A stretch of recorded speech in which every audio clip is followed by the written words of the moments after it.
Hey Jay, thanks for taking the time to come on the show today. Uh, Hey, nice to meet you.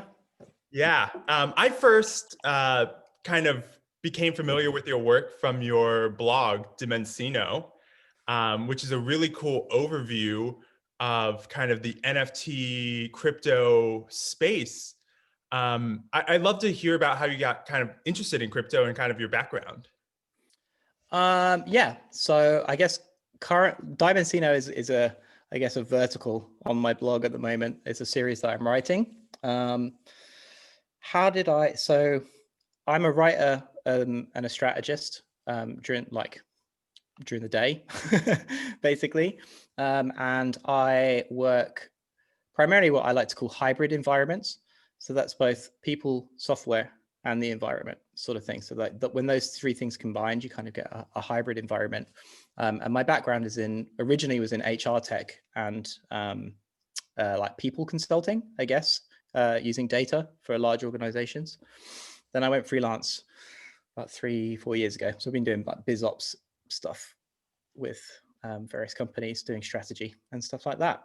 And I got interested in crypto a decade ago. It was fairly early on. I remember the Bitcoin hackers in London in the squats hacking on the Bitcoin protocol in 2011, maybe 2012. And then later on, I heard the word smart contract and then followed Ethereum right from the very start of the project because I was sold at the word smart contract. You said that you were in London in 2011, kind of hearing about Bitcoin. Like, were you hearing it from developers, like friends Yeah, investing? developers. Everyone was buying drugs. Right, because we had the The dark Silk Road. Yeah. the Silk Road. Yeah, that's I think that was a lot of people's first encounter with it. And Have you heard? Have you read the book American Kingpin? no, I haven't. It's amazing. It's the story of the Silk Road, basically. Uh, that sounds really great. Um, it I remember reading recently in a blog that like someone had discovered Bitcoin in like 2010. And they like kind of their first realization was that this money was going to bootstrap itself via the drug market. Mm-hmm. And I thought that was really prescient for someone in 2010 to Yeah. realize. The first thing that I wrote about, I actually got contacted about this the other day. Bear with me 1 second. So the first thing that I wrote about Bitcoin was in October the 11th, 2012, where I wrote about space programs, drug cartels, and Bitcoins. And according to the person that contacted me, it might be the first writing about putting keys and wallets in space. What's special about keys and wallets in space? Well, in 2012, it's actually happening now, but like back in 2012, obviously it was just an idea. But what's the use case for like Oh, keys? I was just like drug cartels will hide their keys, like you can hide their money in space. Oh, outside of like the jurisdiction of any Yeah, nation. yeah, that was the gist of on little CubeSats. Oh wow, that makes sense. If you really want to be outside the jurisdiction, like space is probably your easiest. Mm-hmm. Yeah, that came out of a conversation in yeah, that was in like 2012 that I wrote that. And then you also said that you were kind of around Ethereum when it was starting up. Can you tell me a Yeah. little bit more about that? Yeah, I mean it was a pretty exciting time. Again, like smart contracts were like the big idea sort of thing. And very soon after, I think when we were I spoke at a conference called Transmediale that happens every year in Berlin. And I want to say that was 2014 and everybody was talking about DAOs, or it might have been 2013. And yeah, it's basically in where sort of in my circle of friends and acquaintances, everything that we were talking about at the beginning of last decade is now arriving in 2021 and 2020, basically. Why were people so excited about DAOs? Just for the sort of I don't know if you've seen the link, but Kia Kreutler's 8 Qualities of DAOs essay. For me, it sums up why you should be excited about DAOs, because I don't necessarily think that they are only going to be used for kind of like illegal organizations. I think DAOs in kind of the Web3 infrastructure are going to be how we organize as groups. I think like all chat, like all Discord servers, for example, could be a DAO, and then they can have bank accounts and issue NFTs and blah blah blah. Yeah, I just think it's the future. Guilds in video games can be DAOs, and have this kind of like more formal but illegal surface to the the internal goings on can be whatever they want, but externally they can interact with various monetary systems or fabrics, which is the word that I prefer. I see. Yeah. By like organizing as a DAO, these entities like gain access to a monetary system. I think it's more than just the monetary system, though. It's the ability to like print identifiable elements within a wider network, if that makes any sense. So the ability to print and control. So if you're a World of Warcraft DAO, for example, instead like a guild DAO, then like all of your equipment would be addressable and unique. Right. And so you can have your own branding, you can have your own promotional material that you could sell to other people. Yeah, I mean, imagine if like in esports, if like, I don't know, Ninja wins a tournament with a certain gun and then can sell that gun that won him the tournament as the gun, or this is the sword that beat the boss on that live stream that you watched, and you can own it too if you wanted to. Yeah, I definitely think the NFT market's going to be huge, and crypto is going to go mainstream via gaming. It's like Yeah, that's where that's the on ramp for sure. yeah, I would love to see like more like I would love to see like an NFT marketplace on like Twitch, um, or like kind of more options for like DAOs and NFTs in Discord servers. Yeah, I also think we need to move towards wallet logins for various other services, because that will then allow us, especially with the new with multi-sigs like becoming more mature, then what does it mean for a group of people to log into a service instead of an individual? It kind of changes the way that you start to think about software platforms and the way that people interact on them. Right, because multi-sigs have this nice composability where you can like compose over identities. Yep. So it's no longer just one individual kind of using a service; it's actually a group of individuals. Yep. Which does a lot of weird things to people's user personas if they're building Web3 tools. Yeah, what are some of the changes that would result if people, like supported multi-sig wallet login? Well, I mean, I've been thinking about this recently, and like, for example, a lot of the issues that Twitter has, for example, would, if you're running a corporate account, then instead of having multiple people with access to an account, you could just have one singular login that's and then through the multi-sig you can have multiple people logging in, for example. Yeah, just to Twitter. But I mean, I actually haven't given all that much thought to services, to what kind of services could be built, but I just know that it would have big implications to kind of like the user personas, just the assumptions that you make about the way that an agent in a system is going to be using the platform. It will be completely different if there's multiple people involved in those decisions and how they use a platform. Yeah, like for your example about Twitter, like right now, a lot of this like corporate accounts and things are managed by another third-party service. I know TweetDeck has some of this functionality, but I think it's not really native to Twitter. So it's, you know, you can imagine multi-sig wallets being super helpful in that case, where like you want to speak as the entity. Yeah. Yeah. And then also, like, I mean, imagine if Discord had, imagine if everybody who logged into a Discord had to use an NFT to prove ownership of, or like participation in the Discord, or if you get invited to a Discord, then you get an NFT, and that's your wristband to get in and out. And then once you're in, that entire Discord could have a multi-sig wallet and and operate in a monetary in these new monetary fabrics. You know, they could be doing all sorts of things, like both internally inside a DAO with the multi-sig wallet, but they could also then have agency as a group of people in the Web3 world that's coming, in the Dimensino or metaverse. What do you call it, Dimensino, by the way?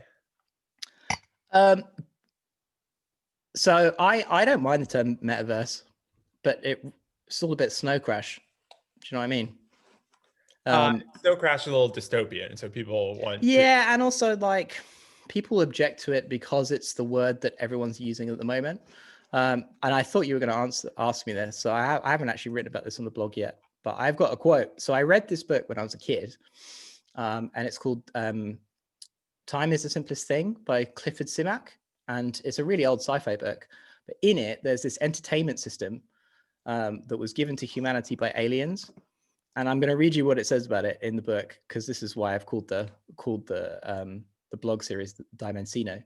And there was the Dimensino, an entertainment medium that had replaced all standard human entertainment, the movies, radio, and television. For in Dimensino, you did not merely see and hear, you participated. You became part of the portrayed situation. You identified yourself with one of the characters, or with more than one, and you lived out the action and emotion. And for a time, you ceased to be yourself. You became the person of your choice in the drama Dimensino created. And yeah, I was always struck with like that. And then when I remember reading Snow Crash, and I was like, oh yeah, it's just the Dimensino from the other book that I read. That's a cool origin. Like I've always thought like a lot of the 20th century media was just so passive. Like it's hard for me to even sit through a movie. Like Yeah. Just because I'm so used to like the internet and just having so much agency, you know? Yeah. Also, you've burnt out your brain on like quick response gratification as well, though. That's probably a large part of it as well. Yeah. I mean, I read books. I listen to a lot of audio, a lot of radio as podcasts, but I don't really watch TV or movies. Mm-hmm.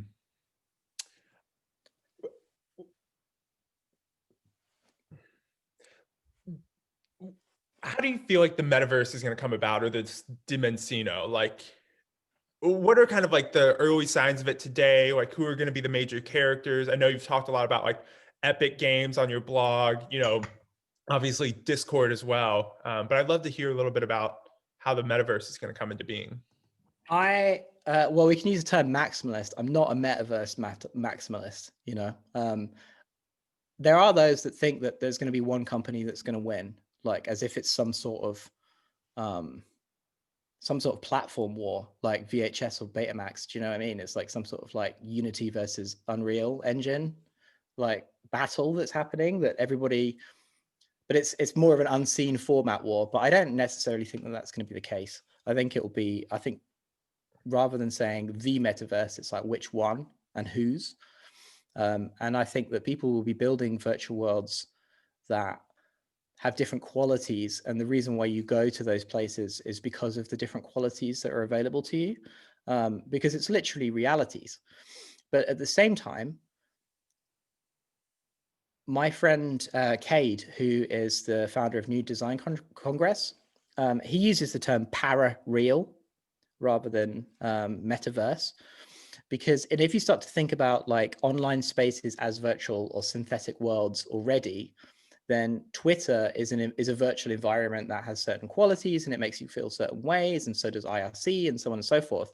And like that virtual reality, or the quality of virtual reality in that case, is very much like, you know, the original meaning of the term from the theater of the absurd, which is like it's a phantasmagoric phantasmagoric alchemic virtual reality, you know, or virtual realite as it would have been in French. But yeah, like it's, if you've ever been emotionally impacted by something that happened to you on the internet, then you are already in the metaverse, is my kind of like low bar, you know, my low bar for what it actually is. I think that's a good bar though, because like, you know, if you feel it, something emotional, like you feel it in your body, like you, Yeah, it's no longer just something on the screen. yeah, it's a somatic response to, you know, through the interface. I mean, I am a big fan of reading like 1990s web theorists, kind of in the early days of the web, because mainly because it's bonkers. Like it's proper crazy, like when, you know, people applying Lacan, you know, and there's like there's an essay called The Internet of Meat, I think it's called, and it's like about the embodied internet. I spoke about it on my podcast a couple of months ago. But yeah, it's all of that early 90s, and the most fascinating thing about all of that early 90s writing on the web is that a lot of the things that people imagined and considered that the web could be has yet to be realized. What are some of these ideas that haven't been realized? I mean, so there's a couple of books. Like at the moment, I'm reading. What's it called? The full title is Edward Castronova, Synthetic Worlds. And there's another book called Hamlet on the Holodeck, which is about storytelling in virtual environments or virtual worlds, like kind of. And the other one is, if you haven't read it, is the really early 90s techno shamanism book. So those kind of like, there's some really good examples of those books. But yeah, just I mean, just wild stuff about like the way, for example, like we kind of all got stuck in 3D virtual worlds at first person shooters, whereas in the 1990s that was just the beginning, you know, but we didn't move any further from this like first person view. And you know, there's like all this sorts of writing about like inhabiting inhabiting characters that have 6 limbs, for example. And you know, what does it do long term? You know, all of this like crazy writing on what does it do long term to you if you inhabit in a virtual world, if you inhabit a spider, for example, and have to, with an interface, you have to learn to walk, you know, put one foot after another. Yeah. That would be really trippy. I think VR needs to get some better like sensory inputs or motor inputs, in order to like that to be a reality. Um, but We're not that far away. I mean, this is the thing, because so one of the things that really interests me about the kind of the hybrid nature of the metaverse as a hybrid environment, and the way it like connects to Web3 technologies, is the vertical of one, because that is which is the term that I use for what a complete user experience is for a individual in kind of the D web or on the D web or in a Web3 environment. And I have the blog post open. So a vertical one is an individual with access to a complete ensemble of discrete modular plug and play technologies, such as financial plumbing, dynamic IP ownership, as in intellectual property, content delivery, walled gardens, community gates, governance tools, smart contracts operating at different levels of abstraction. All are interoperable, yet vertically integrated to produce one nominally seamless user experience. So you can imagine that you have various wallets that you can use as different IDs. In future, I can imagine logging into platforms like a Rubik's Cube. So you have all of these, you know, various parts of your ID that are required, but you never need to show the whole object. You know, you don't need to show someone all of your information just to be able to log in, you know, and there'll be various, you know, levels of trust involved in what information gets gets shown to people. But if you can imagine all of these kind of D-Web technologies that are getting built now in the financial space, you as an individual will need to become a vertical of one to go about your daily life to interact with these tools. But when you're in a virtual world, whether you're, in VR scrolling around, in a third person game or something, then you still have access to all of those same technologies and tools that you have as an identity. So there's no reason why you wouldn't, why do I need to buy V-Bucks, or, whatever it's called on Roblox, I forget now, the Robux. Why do I need to buy Robux when I already have bags and bags full of various tokens and, various other financial items? Do you know what I mean? You just take them with you into the Right. virtual. Like the idea being that like you take your identity with you. You don't have your identity trapped within one system. Yeah, but also the identity that you take with you is the identity that you've shown to log in, right? So you can have your real identity hidden behind a pseudo, with a new pseudonymous handle, like online, the same way as you would change your handle on kind of any chat program and be someone else, but you would, you would still have access to all of your various like bits of technology that you use in your day-to-day life, which I think is a significant it's a significant change in the way that you think about interacting online, especially if you can then form DAOs with friends or guilds or so on and so forth and have shared wallets and bank accounts, earning interest in DeFi, shared wealth in the virtual, but then you would still have access to all of those things in the physical, in real space. Yeah, I like your kind of analogy of like a Rubik's cube, like where you have multiple identities and you like kind of selectively show which identity you want to show like to like some game or some service. Yeah. But then at the same time, like you can always go back to your main Rubik's cube, reconfigure it, rejiggle it. Yeah. And it depends on the levels of trust required in those environments, right? Like there may be people out there that only want to interact on services or in worlds or in what's the word? Like sub realms of virtual worlds, or even on Twitter, right? Like if I log in with my real name, then only show me people that also have a verified identity, right? Like, or I'm quite happy with nameless trolls in my virtual environment. So you know what I mean? Like, so you would be in, and there are a lot of dangers for essentially like building identity that way, but at least there is some solidarity across users, like we are all the same in the way that we are interacting with this platform. Yeah, that makes sense. Like if you show your real name, you would hope other people show their real name. Whereas like, if you're just cool with everyone being trolls, then that like it's just 4chan, right? Like it just yeah. Or this is a real name space. And obviously I can totally imagine that there would be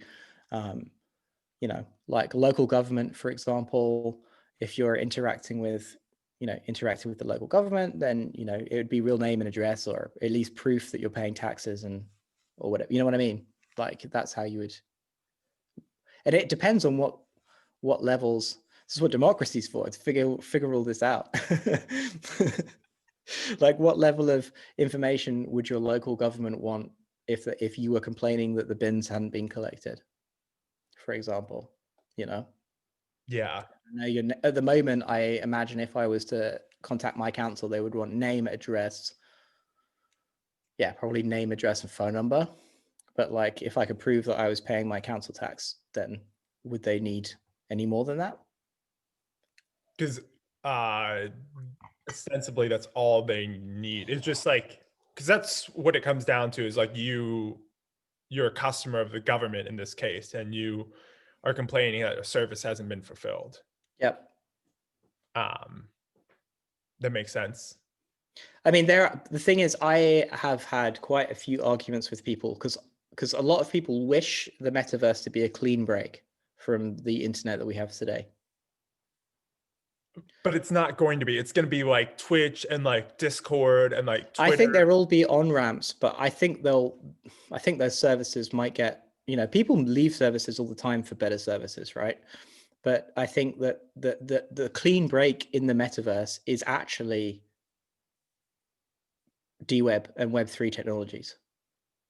You think it will be a clean break? Like that's where the clean break, that's where we are, you know, like the boundary for us to get to a metaverse that is a clean break for a completely new way of managing the internet is DWeb. It's not going to be, you know, virtual. It's not going to be Roblox that like figures out how we're going to do identity in the metaverse, or even Epic, you know. Like, although Epic are a pretty good company in terms of the information that they keep about you, but yeah, it's going to be DWeb, and like we're gonna be in a position to negotiate our future in the virtual, rather than at the moment having to accept what we're given from large platforms. Yeah, I mean, one of the things I'm most excited about for crypto networks is that the users of the network become the owners of the network as well. Yeah. And that's important because owners have rights. And that like you're no longer just subject to the whims of like algorithmic changes or bans. And it doesn't matter because you're too small, right? You're just an ant in this giant, social network. Whereas like if the users actually own the networks and they have rights, they like can complain, and they can like collectively bargain together. And so there won't be as much as a divide between like a company and its users. It'll just be like these people are all owners, they're all users of the system. Some people help build it and make it better. Yeah. And I think So I mean, I agree with you. And I think like shareholder voting and like Uniswap, for example, giving out the governance token is like, this is exactly kind of like what the future of the web, or the future of, you know, the D-web looks like. But also for all of the talk of like, I mean, governance is one of the, you know, one of the subjects, if you're involved in Web3 technologies, is governance of both protocol and platform.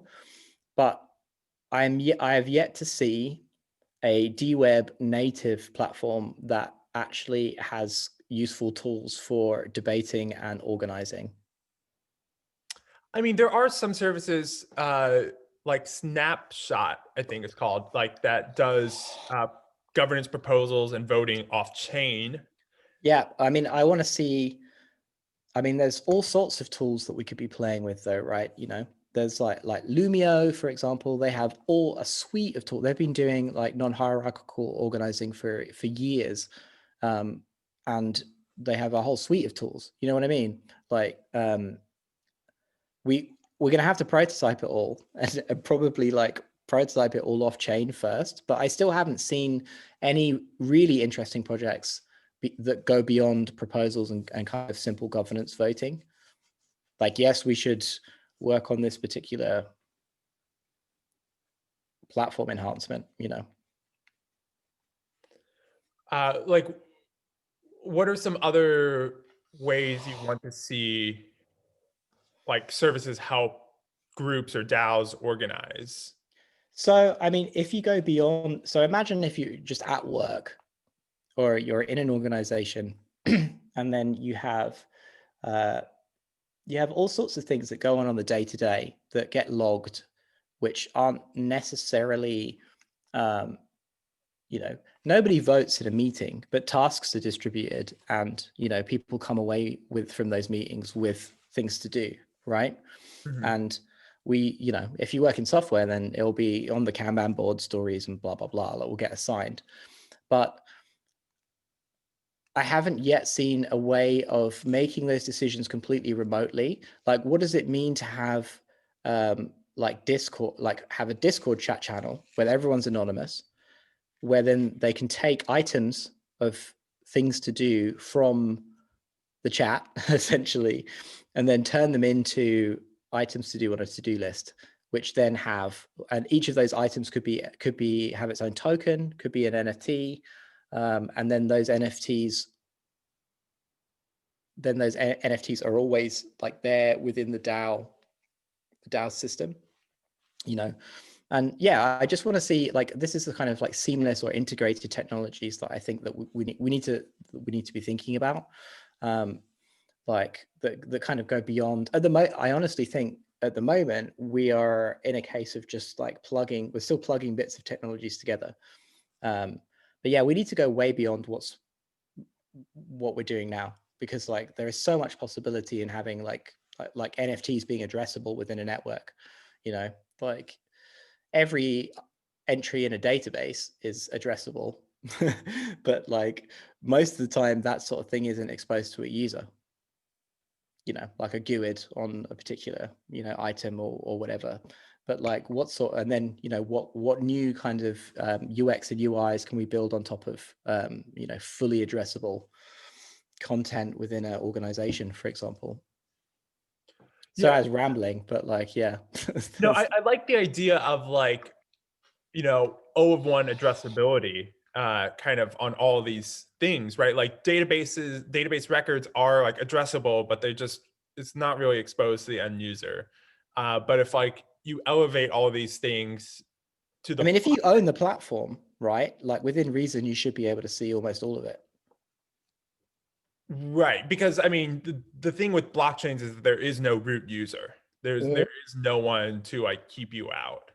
I'm more thinking about like if you're a DAO and you're insider, like you're inside a DAO that maybe has like certain levels of hierarchy and trust, which allows you to see like more of it. But yeah, I just think that, yeah, I honestly think that like eventually I did some work on this a couple of years ago, that after Trent McConaughey wrote Tokenize the Enterprise, like whenever that was, 2017, 2018, I ran a series of workshops on what would it like to use token accounting for everything within an organization. And we basically came up with the idea that each department in an enterprise organization would be its own DAO that then had relationships with the other with other parts of the organization. So it's kind of like the platformatization of the organization, rather than it being one monolithic company. And then you start, you can imagine like, initiatives and projects in large companies having their own unique tokens that then get swapped and stacked on top of other tokens. If you're in a meeting and you talk about 3 different projects, then you end up with a wrapped token with like, three project tokens on top of each other. And it's not necessarily because it has any value. It's a system of account, which I think is a really important shift when we think about DWeb technologies. It's not just a way. Blockchains aren't just a way of storing or producing value. They're also a system of account and very good accounting machines. I guess my objection to that would be, at this point, you have a very expensive database. Yeah. And like kind of I would say the root, like the trade-off that blockchains make is like they trade computation for trustlessness. But I guess like in this system of accounting, like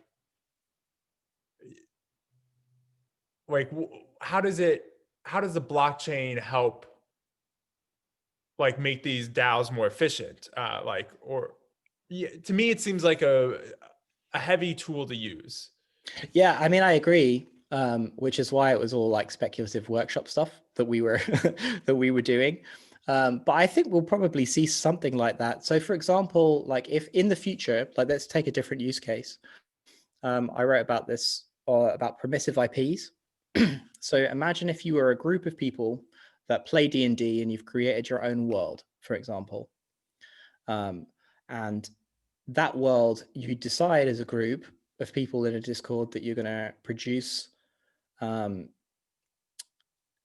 virtual world based on your world, your RPG world that you've created, and you're going to tell stories and you're going to go game in it, for example. But you don't want people necessarily, like if you build it and it gets popular, then how do you control your intellectual property? So how do you build this world, where everything that was part of the ideation process all the way to delivery of this IP was addressable and could be shown when people made decisions and so on and so forth. And then allow other people to join the group, produce value, you know, because this story world that you've created, this virtual world, has value because you've been, you know, and as more people join, they can see all the previous decisions that were made about how the world got made. And then, but do you see where I'm going with this? So like you kind of need both social, you need, it's basically a kind of, it's both social contracts that you have with people, and you also have smart contracts to be able to confirm the social contracts that you have in producing of these worlds. So at the end of it, you end up with kind of these hybrid intellectual properties that allow people to go tell their own stories, but they can and can't do certain things with it. For example, you know, like there's no downstream, you know, they're like permitted there's basically permitted fandoms and like non-permitted fandoms, for example. Do you know what I mean? Like, so all of this stuff, but which, I mean, it is an expensive database. I mean, but I don't necessarily think, I mean, it all depends on how these technologies grow, right? Like, I mean, you wouldn't chuck all of these particular decisions into every block, you know, that gets produced. Like it'll be like layer 2 and layer 3 technologies that allow us to get there. But like, I honestly think like online ways of working, as has been demonstrated in the pandemic, need to get a lot better, especially around decision making and voting. And, you know, it seems crazy to me that there's no governance tools built into Discord or other chat programs like that. So those things need to get better, and they're coming. 2, you can the like value creation and kind of the NFTs that people. So imagine if people are making loads of fan art and they're all inside a Discord or a DAO Discord. All of those things would become addressable, and it's like, this is when this idea happened.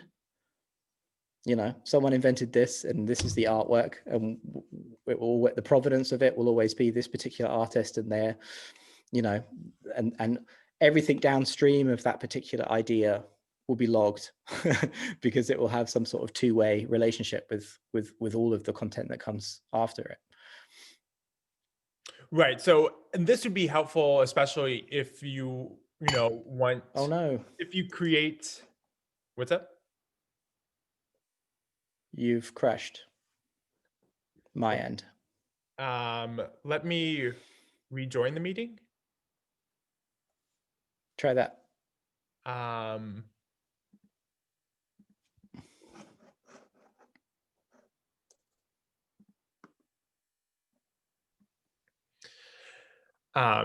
you were talking about on Slack, imagining someone like creating an NFT, and then, we have a system of account that like says when this artwork was created. And then we also like, if people create art that's like derived from this piece of art, like there can be a like connection in the graph between these two pieces. And also like this derivative artwork may want to like pay the original artwork. Yeah. The original creator some money for remixing their content. And like, if that's already built into the platform, this will be a lot easier. Yeah, one of the things that I realized the other day actually is that NFTs are kind of atomic. They're not aware of what's going on outside of the system. I don't know if you saw that controversy about people that were like wrapping their NFTs and then selling them on other networks. No, what was the controversy there? So like people were buying art that had resale lines in the contract, essentially, you know, so the artist will always receive royalties based on resale. And people were wrapping those NFTs basically and moving them and then selling them and then like doing it that way. So they weren't actually like complying with the kind of spirit of the platform or the network that the person that had sold their NFT on originally. Yeah, so that's like a way to bypass these royalty agreements, is by wrapping it. Kind of, is there a way to stop this kind of behavior? No, but you can have you would need to start writing like NFTs that are not self-aware, but like are kind of like we were just talking about, you'd need a contextually aware NFT that would understand that something's happened to it within a network. Like, oh, I've been wrapped. I'm going to show a blue screen of death until royalties are paid. This is kind of like DRM on the blockchain. Yeah. Yeah. Yeah, I like the way you put it. Like the NFTs are atomic; they are not aware of any context of the system. Yeah. But I think as NFTs, like as we move beyond selling pet rocks on the blockchain, I think like NFTs that are aware of where they are within a graph, for example, will probably, like, there's so much possibility of what could be built, you know, like, but yeah, I think that, like, imagine if every single tweet was an NFT, and then you know, like, it would be aware of the fact that it's been retweeted 500 times or whatever, you know, and then like would also be aware that it was linked to by other people and so on and so forth. Right. Like you could imagine that this tweet would like like change some property of itself, like if it's been retweeted 500 times or Goes up for sale. goes up for sale. Change the ownership. Or changes ownership. Buy my great idea. Buy my great tweet. The only tweet I would like to buy is Hal Finney's running Bitcoin tweet. My favorite Bitcoin related tweet recently was the one about how Bitcoin is that scene from The Lost Boys where they all imagine a feast and it becomes real. From Hook. From the movie Hook, rather, not the, yeah, when the Lost Boys imagine their feast in Hook and it like becomes real. Really tickled me. I mean, we are trying to meme reserve currency into resistance. Yeah, well, it's the world's first headless brand. That's actually a good transition. I linked a Twitter thread to you, last month from Calvin Liu, who is like the strategy lead at Compound. And basically this tweet thread was like, he thinks that we've gone 0 to 1 in DeFi. And a lot of the opportunities might be closing on the DeFi front. We're kind of now just going from 1 to N. But he thinks that a new frontier is opening in like social tokens and DAOs. And in particular, he kind of cites like Little Makila, which is this virtual influencer who like is on Twitter, who is on Instagram. And he kind of had the thought experiment of like, what does it mean for like Little Makila to be like governed by a DAO? So I'm curious, like, what's your take on this? And kind of like, is this the future of like, influencers just kind of being run by DAOs? I think it's the future of, well, I mean, we already, essentially the system to produce a virtual influencer would require a permissive IPs, essentially, because like all of the things that happen, all the decisions made by the group of people in order to, in some sense, steer the virtual influencer or puppet, let's use that word, in order to puppet the virtual influencer would need to be, automated decisions logged and tracked and so on and so forth, like at the moment, it's the reason why I really like permissive IP. And I don't mean it like intellectual property or internet protocol. I mean, intellectual protocol rather than like, let's just mash those two together, because the only way that kind of virtual influencers being steered as DAOs is going to happen is if both smart contract and social contract environments are more fused. But yeah, I mean, it's not just the future of virtual environments, virtual influencers. I think like that sort of thing is going to be the future of how virtual worlds get run. Yeah, like you can imagine, kind of like our next celebrities are just virtual influencers. It's something that I was reading in your blog that was like really shocking to me was that a VTuber was like the top model on ChatterBait. Yeah, when she first launched. Yeah, that's that's wild. Project Melody.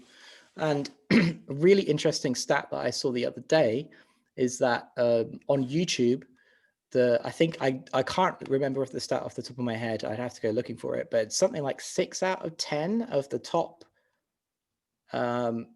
super chat earners are VTubers. Wow. Or currently VTubers.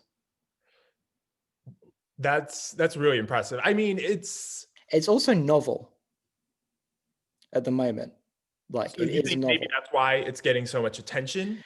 Yes, but I also think it also kind of fulfills the dream of anyone that had a anime avatar as their Twitter handle when they first joined Twitter, right? Or like, it fulfills the dream of the idea of the Avi in many ways. You know, like there is a reason why BBS forums allowed you to have little avatars. You know, was to represent yourself. You know, I think people going to work meetings as a virtual avatar will become super common. Yeah, I loved your tweet where you're like showing up late to the Zoom call, kind of as a Yeah, whirlwind of air. yeah, like an Old Testament angel with like blood of eyes and stuff. Yeah, exactly. That I want to be a whirlwind of air when I arrive to a Zoom call. But yeah, I mean, but back to your question about like groups of people piloting virtual influencers. If you did like, you could, if you did it that way, then you can also have like, I mean, the virtual influencer, if they were as a DAO on the blockchain, they could then sell unique items of clothing that they've worn, right? So, you know, this leather jacket that I was wearing, that a Vinfluencer wore on Instagram, your avatar could wear it on, I don't know, Second Life or wherever it is people want to hang out. And it would be provably, like I was talking about with the swords, you know, like, you know, these kind of virtual property, buying and selling a virtual property is that sort of like, you know, obvious use case for NFTs in virtual worlds. But as for the piloting, I think we're going to need everything that we've previously discussed. So we're going to need all sorts of like governance tools. We're going to need you know, way more comprehensive smart contracts. Because I mean, how would you resolve a dispute amongst 16 people that run a Vinfluencer that blogs about makeup or something? You know, like I mean, yeah, like all of those kind of like fundamental human to human problems and experiences that we all have working alongside each other. Like you know, we need better tools to solve it as they are in all virtual environments. That includes Slack and Discord. But like, I think they're gonna be even more urgent when there's multi-sig wallets and, you know, all sorts of like virtual value at stake if you don't sort it out. Yeah, I mean I think that's why I'm like fundamentally bullish on blockchain. Is just like it's a new paradigm of coordination. Yeah. Um, it's like a new paradigm of coordinating value amongst each other. Um, you know, but that's not the only thing that needs to be improved. It's like how can we like improve our decision making, improve our accountability of our decisions. Um, and this becomes, as you said, more important, like as we have multi-sig wallets. And so I think that's, you know, a very vastly underexplored area in the crypto space right now. They have taken like 3 or 4 years to get the security right, though. I mean, it's like they are still fairly new in terms of like they're like in production. You know, they're still fairly new. But also, I think it's also like the entire DWeb space and the shift towards DWeb technologies means that it actually allows for, personally, I think it allows for more fairness for everyone to both be to equitably share value with one another.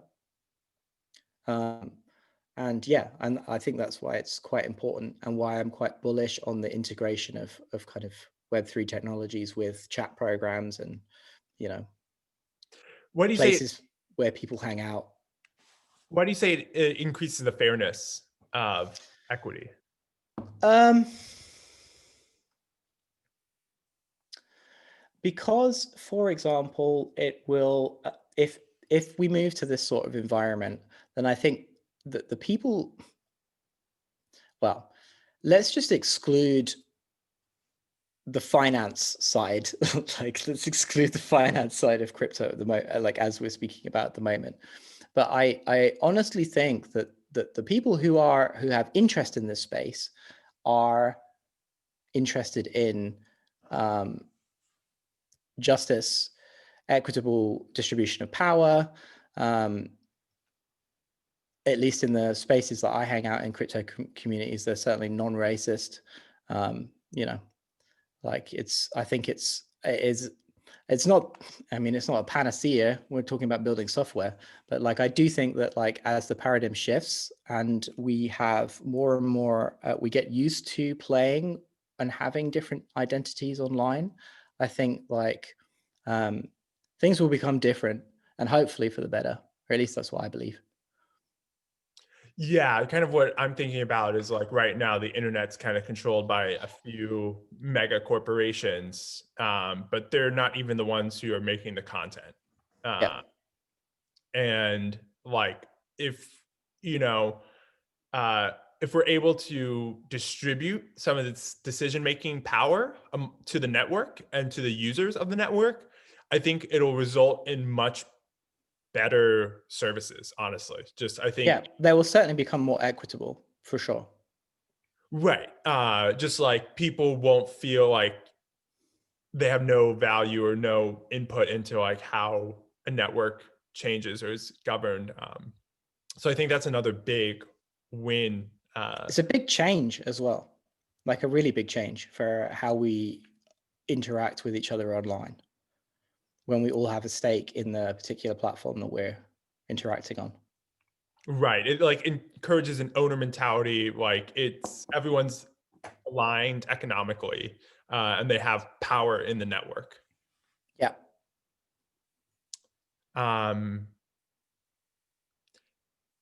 Let's see. Where can people find you online? If they want. Yeah. Yep. So you can go to my blog, which is www.thejaymo.net. And I also have a weekly podcast called permanentlymove.online. And I also have an occasional web show. I've done the first season where I ask people to come browse the web with me, and I share my screen and we just Google what my guest wants to Google, and that's called comeinternetwith.me. Yes, I highly love your, blog, and I've listened to a little bit of your podcast, so I'll check out more of your content. Wicked. Thanks very much. All right, thanks, Jay, for taking the time. Cheers. No worries.